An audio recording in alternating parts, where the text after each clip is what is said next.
Un après-midi au comptoir des destins croisés. Le brouhaha habituel du bistrot enveloppait la pièce d'une tiédeur familière où se mêlaient les effluves de café chaud et le cliquetis des verres. Accoudé au comptoir, un habitué laissait flotter son regard sur l'animation de la salle avant de se tourner vers son interlocuteur avec un sourire entendu. Il confia d'une voix posée qu'il avait toujours entretenu de très bons rapports avec les chirurgiens, tout comme il avait toujours eu d'excellentes relations avec les jolies femmes. Tournant les pages de son journal sans vraiment les lire, il demanda soudain des nouvelles de Michel, le patron de l'établissement, car un bruit courait selon lequel ce dernier n'allait pas très fort en ce moment. Les médecins et les proches ne parvenaient pas à identifier le problème exact, ce qui laissait planer une ombre d'inquiétude. Son compagnon de table, un sourcil levé, voulut s'assurer de la véracité de l'information et demanda si la situation était réellement préoccupante. La réponse resta évasive car personne ne savait vraiment si c'était grave, mais le fait demeurait qu'il n'arrivait pas à trouver l'origine de son mal. La conversation dévia naturellement sur les projets passés du patron. Au tout début de ses soucis, l'homme cherchait une petite ferme tranquille dans la magnifique région du Vaucluse pour s'y ressourcer. Tout le monde était au courant de cette ambition, mais malheureusement, le projet était tombé à l'eau car toutes les propriétés disponibles avaient déjà été vendues. C'était une évidence prévisible que certains n'avaient pas manqué de souligner à l'époque, se remémorant une discussion animée avec un couple de clients, un homme et une femme blonde, où il avait été dit que les bonnes affaires ne se trouvaient pas sous les sabots d'un cheval, ou peut-être d'un chat, s'amusa à corriger l'un des orateurs. Interpellé par ces descriptions géographiques, un dénommé Marc se vit demander s'il connaissait le Vaucluse. Devant son ignorance complète de la région, son interlocuteur exprima un vif regret, décrivant cet endroit comme une contrée romantique et splendide, à l'image de l'Ardèche. Marc avoua ne pas connaître non plus l'Ardèche, ce qui poussa l'autre à vanter les mérites du Gers avec le même enthousiasme, recevant la même réponse négative, teintée d'une pointe d'amusement face à cette ignorance géographique persistante. Pendant ce temps, à l'autre bout de la pièce, une jeune femme tenait nerveusement son téléphone portable contre son oreille. Les tonalités se succédaient sans succès, l'orientant une nouvelle fois vers une boîte vocale bien connue. Soupirant de lassitude et d'affection mêlée, elle commença son message en s'adressant à Jean-François pour lui avouer à quel point il lui manquait déjà. Elle reconnut avec une pointe d'autodérision que c'était la 6e fois qu'elle lui laissait un message en l'espace d'un quart d'heure, prétextant avoir oublié de lui dire quelque chose d'essentiel. En réalité, le fil de ses pensées s'était embrouillé et elle ne savait plus du tout ce qu'elle voulait exprimer. Amusée par sa propre maladresse, elle conclut en promettant de rappeler rapidement et salua son compagnon avec une formule affectueuse, tout en constatant que le rythme de leur relation manquait encore un peu de dynamisme. Au comptoir, le ton monta légèrement lorsque le gérant interpella son serveur qui venait de lui servir une boisson, un Vitel Cassis, mais d'une manière qui ne correspondait pas aux standards de la maison. Le patron rappela fermement que les clients ne allaient pas se servir tout seuls et que le domaine de la brasserie représentait avant tout une industrie de main-d'œuvre exigeante, obligeant à une gestion rigoureuse du personnel. Le serveur, peu déstabilisé par cette remontrance, s'enquit amicalement de la santé de son supérieur qui avoua trouver étrange de le voir travailler ici tous les jours. Le jeune homme exprima sa gratitude pour cette opportunité professionnelle, qualifiant le geste de sympathique. Peu après, le patron appela un autre employé nommé Ro pour lui enseigner les rudiments du métier, lui ordonnant de servir le Vitel Cassis sans paille mais agrémenté de glace. La confusion s'installa un instant sur la nature de la glace demandée, forçant le patron à préciser avec un vocabulaire technique qu'il s'agissait simplement d'un glaçon d'eau pure, une erreur de compréhension que le premier serveur admit qu'il aurait pu commettre lui aussi. La discussion dévia ensuite sur les intrigues amoureuses qui agitaient les couloirs de l'hôpital voisin. Une employée fut taquinée au sujet de son intérêt flagrant pour le nouveau chirurgien de l'établissement. Elle s'en défendit aussitôt avec véhémence, affirmant que son collègue faisait fausse route. Elle nota cependant avec ironie que le médecin devait appartenir au signe astrologique du Poisson puisqu'il oubliait constamment ses dossiers médicaux, bien que le rapport de cause à effet échappe totalement à ses interlocuteurs. Une demande interrompit l'échange, réclamant une paille supplémentaire pour les boissons servies. Le serveur se mit à la recherche des accessoires, s'interrogeant sur leur emplacement exact, qui s'avéra être la réserve prévue à cet effet, cachée au cœur du mobilier de la salle. Un peu plus tard, les confidences se poursuivirent au sujet d'une nouvelle recrue de 24 ans, engagée sous contrat à durée déterminée et libérée de toute obligation administrative. La jeune femme avait été présentée par une amie commune nommée Béa. Les commentaires masculins ne tardèrent pas à fuser sur le physique de la nouvelle venue, provoquant une mise au point immédiat sur le fait qu'elle était perçue comme une personne réservée et distante. L'un des serveurs, Sabri, affirma avec détachement qu'il n'avait même pas remarqué qu'il s'agissait d'une femme, considérant les personnes de passage uniquement sous l'angle professionnel, presque comme des éléments du décor du bar, bien que certains s'attardent plus volontiers sur les détails de l'anatomie de la jeune femme après son départ.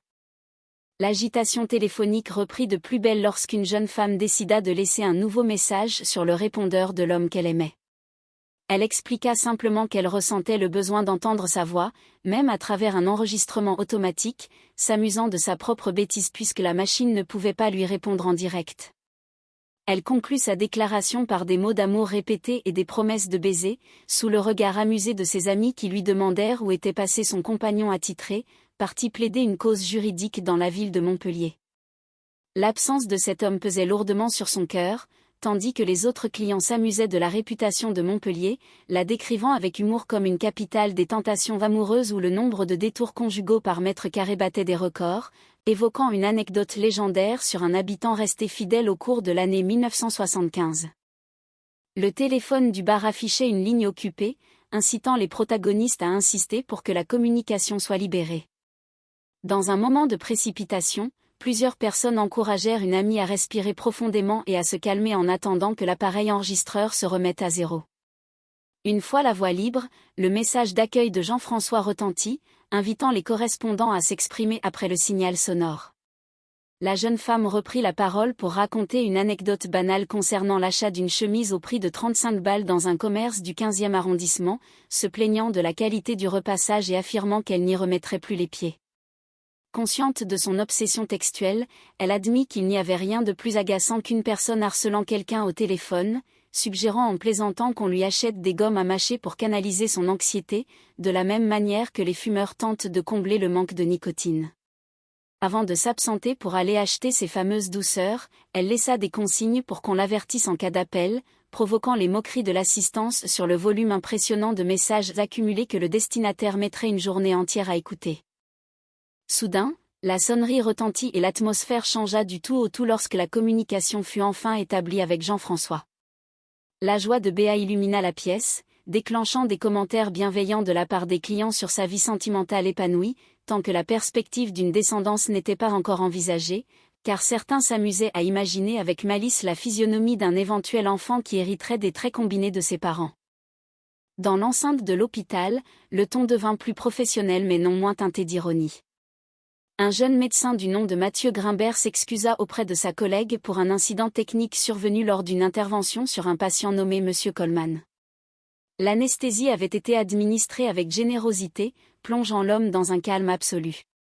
Le médecin conseilla avec humour à sa collaboratrice Clara de ne pas trop s'approcher du lit, affirmant en plaisantant que son regard lumineux serait capable de réveiller un mort. Avant de s'éloigner pour une autre consultation, Marc salua Clara qui confia à son ami éprouver les sentiments naïfs et intenses d'une adolescente de 15 ans. Son ami lui conseilla de garder la tête froide, forte de son expérience passée avec un dénommé Jean-François et des théories bien arrêtées sur l'impossibilité des histoires d'amour durables dans le milieu professionnel. Clara déplora cette situation où le bonheur semblait à portée de main sans qu'elle puisse le saisir, comparant sa frustration à celle d'un enfant essayant d'attraper le pompon sur un manège de fête foraine dans son enfance. Les scènes de séduction maladroite se succédaient également dans le bar, où un client tentait d'impressionner la serveuse en lui donnant des conseils d'ergonomie posturale plutôt singuliers, lui demandant de garder les jambes tendues tout en baissant le reste du corps pour nettoyer les étagères inférieures. L'homme tentait de se faire passer pour un chef d'entreprise influent et audacieux, proposant de partager un verre pour célébrer sa prétendue réussite financière, s'inspirant de tactiques de séduction tirées de vieilles séries télévisées policières américaines. Les discussions s'enchaînaient ensuite sur un ton absurde entre les serveurs, évoquant des idées de transformation physiques improbables et des souvenirs confus concernant leurs familles respectives, le tout interrompu par la recherche frénétique d'une cassette audio contenant des enregistrements téléphoniques compromettants. La fameuse cassette révéla bientôt son contenu lorsque le répondeur de Jean-François diffusa un message d'une certaine Rebecca. Cette dernière y exprimait son agacement face au silence de son amant après une nuit passée ensemble, l'accusant de jouer les magiciens disparus. Pour piquer sa jalousie, elle affirmait s'être rapprochée du patron du bar où elle travaillait, malgré des détails physiques peu avantageux concernant les oreilles de ce dernier. Cette révélation provoqua un vent de panique parmi les employés qui décidèrent de dissimuler les preuves de leurs incartades, allant jusqu'à envisager de déménager le mobilier et l'aquarium de l'établissement pour faire accuser de faux pisciculteurs. Le calme revint péniblement lorsque les clients commandèrent des boissons rafraîchissantes, notamment un soda à base de cola et des boissons aux fruits. Le patron rappela à l'ordre sa serveuse concernant l'entretien de la tireuse à bière, tout en discutant des nouvelles méthodes de gestion inspirées des entreprises américaines, où le personnel passe une grande partie de son temps à observer et à apprendre avant d'agir. Les quiproquos sentimentaux atteignirent leur paroxysme lorsque les différentes femmes de l'entourage des protagonistes réalisèrent qu'elles s'intéressaient inconsciemment au même homme, transformant la réalité en une véritable fiction dramatique, heureusement désamorcée par l'humour des clients. À l'hôpital, un incident incroyable venait de se produire. Lors d'une intervention délicate, un téléphone portable avait été égaré d'une manière tout à fait inhabituelle. Alors que les médecins comptaient les secondes pour finaliser l'opération, une mélodie étouffée retentit au sein même de la salle d'opération, semblant provenir directement de l'anatomie du patient endormi. La stupéfaction fut générale et l'équipe médicale dut se rapprocher des fenêtres pour capter correctement le signal d'un appel provenant de la mère du chirurgien. L'appareil fut finalement récupéré non sans quelques difficultés, provoquant l'effroi du coupable qui redoutait la fin immédiate de sa carrière professionnelle, malgré les tentatives de réconfort de ses collègues qui lui rappelèrent qu'un éminent professeur avait autrefois égaré un petit animal dans des circonstances similaires. Au terme de cette journée riche en rebondissements, les tensions s'apaisèrent au comptoir du bistrot. Les menaces de procédures judiciaires s'évanouirent et les vérités éclatèrent au grand jour dans une atmosphère de franche camaraderie. La serveuse décida de quitter son poste pour rejoindre l'équipe du cabinet médical de Jean-François, une décision acceptée par tous avec philosophie. Les habituels clients du bar conclurent la soirée en plaisantant de bon cœur sur l'avenir, célébrant l'amour et l'amitié autour d'un dernier verre, sous le regard paisible du petit poisson rouge de l'aquarium qui semblait désormais faire partie intégrante de cette grande famille.